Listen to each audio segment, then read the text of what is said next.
ಬಾಂಧವರಿಗೆ ಪ್ರಗತಿ ಚಾನೆಲ್ಗೆ ಆತ್ಮೀಯವಾದಂಥ ಸ್ವಾಗತ. ಇಂದಿನ ಈರುಳ್ಳಿಯ ಮಾರುಕಟ್ಟೆಯ ಬೆಲೆಯನ್ನು ನೋಡ್ಕೊಂಡು ಬರೋಣ. ಇನ್ನು ಯಾರು ಹೊಸದಾಗಿ ನಮ್ಮ ಯೂಟ್ಯೂಬ್ ಚಾನೆಲ್ ನೋಡ್ತಾ ಇದ್ದರೆ ತಪ್ಪದೇ ಸಬ್ಸ್ಕ್ರೈಬ್ ಆಗಿ. ನಾವು ಪ್ರತಿದಿನ ಮಾರುಕಟ್ಟೆಗಳ ಬೆಲೆಗಳ ಅಪ್ಡೇಟ್ಗಳನ್ನ ನೀಡುತ್ತಾ ಇರ್ತವೆ. ಚಾನಲನ್ನು ಈಗಲೇ ತಪ್ಪದೇ ಸಬ್ಸ್ಕ್ರೈಬ್ ಆಗಿ. ಇಂದು ಈರುಳ್ಳಿಯ ಮಾರುಕಟ್ಟೆಯ ಬೆಲೆಯನ್ನು ನೋಡ್ಕೊಂಬರೋಣ ಬನ್ನಿ ರೈತರೆ. ಇಂದು ಯಾವ ಮಾರುಕಟ್ಟೆಯಲ್ಲಿ ಎಷ್ಟು ಬೆಲೆ ಅಂತ ನೋಡೋದಾದರೆ, ವಿಜಯಪುರದಲ್ಲಿ ಒಂದು ಕ್ವಿಂಟಲ್ ಈರುಳ್ಳಿಗೆ 800ದಿಂದ 1200 ರೂಪಾಯಿ, 800 ರೂಪಾಯಿದಿಂದ 1200 ರೂಪಾಯಿವರೆಗೆ ವಿಜಯಪುರದಲ್ಲಿ ಒಂದು ಕ್ವಿಂಟಲ್ ಈರುಳ್ಳಿಯ ಬೆಲೆಯನ್ನು ಹೊಂದಿದೆ. ಹಾಗೆ ಚಿಕ್ಕಬಳ್ಳಾಪುರದಲ್ಲಿ ನೋಡೋದಾದರೆ ಒಂದು ಕ್ವಿಂಟಲ್ಗೆ 1000 ರೂಪಾಯಿದಿಂದ 1600, 1000 ರೂಪಾಯಿದಿಂದ 1600 ರೂಪಾಯಿವರೆಗೆ ಚಿಕ್ಕಬಳ್ಳಾಪುರದಲ್ಲಿ ಒಂದು ಕ್ವಿಂಟಲ್ ಈರುಳ್ಳಿಯ ಬೆಲೆಯನ್ನು ಹೊಂದಿದೆ.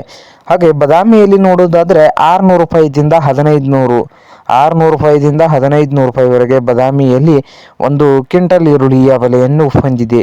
ಹಾಗೆ ಬಾಗಲಕೋಟೆಯಲ್ಲಿ ಒಂದು ಕ್ವಿಂಟಲ್ ಈರುಳ್ಳಿಯ ರೇಟ್ ನೋಡೋದಾದರೆ 1000ದಿಂದ 1500, 1000ದಿಂದ 1500 ಬಾಗಲಕೋಟೆಯಲ್ಲಿ ಒಂದು ಕ್ವಿಂಟಲ್ ಈರುಳ್ಳಿಯ ಬೆಲೆಯನ್ನು ಹೊಂದಿದೆ. ಹಾಗೆ ಹುಬ್ಬಳ್ಳಿಯಲ್ಲಿ ನೋಡೋದಾದರೆ 800ದಿಂದ ಹಿಡ್ಕೊಂಡು ಹುಬ್ಬಳ್ಳಿಯಲ್ಲಿ 1800, 800ದಿಂದ 1800 ರೂಪಾಯಿವರೆಗೆ ಹುಬ್ಬಳ್ಳಿಯಲ್ಲಿ ಒಂದು ಕ್ವಿಂಟಲ್ ಈರುಳ್ಳಿಯ ಬೆಲೆಯನ್ನು ಹೊಂದಿದೆ. ಹಾಗೆ ರಾಯಚೂರದಲ್ಲಿ ನೋಡೋದಾದರೆ 1000ದಿಂದ 1500, 1000ದಿಂದ 1500 ರೂಪಾಯಿವರೆಗೆ ರಾಯಚೂರದಲ್ಲಿ ಒಂದು ಕ್ವಿಂಟಲ್ ಈರುಳ್ಳಿಯ ಬೆಲೆಯನ್ನು ಹೊಂದಿದೆ. ಹಾಗೆ ಸೊಲ್ಲಾಪುರದಲ್ಲಿ ನೋಡೋದಾದರೆ ಒಂದು ಕ್ವಿಂಟಲ್ಗೆ ಸೊಲ್ಲಾಪುರದಲ್ಲಿ ರೇಟ್ ನೋಡೋದಾದರೆ 1000ದಿಂದ 1600, 1000ದಿಂದ 1600 ರೂಪಾಯಿವರೆಗೆ ಸೊಲ್ಲಾಪುರದಲ್ಲಿ ಒಂದು ಕ್ವಿಂಟಲ್ ಈರುಳ್ಳಿಯ ಬೆಲೆಯನ್ನು ಹೊಂದಿದೆ. ನೋಡಿ ರೈತರೆ.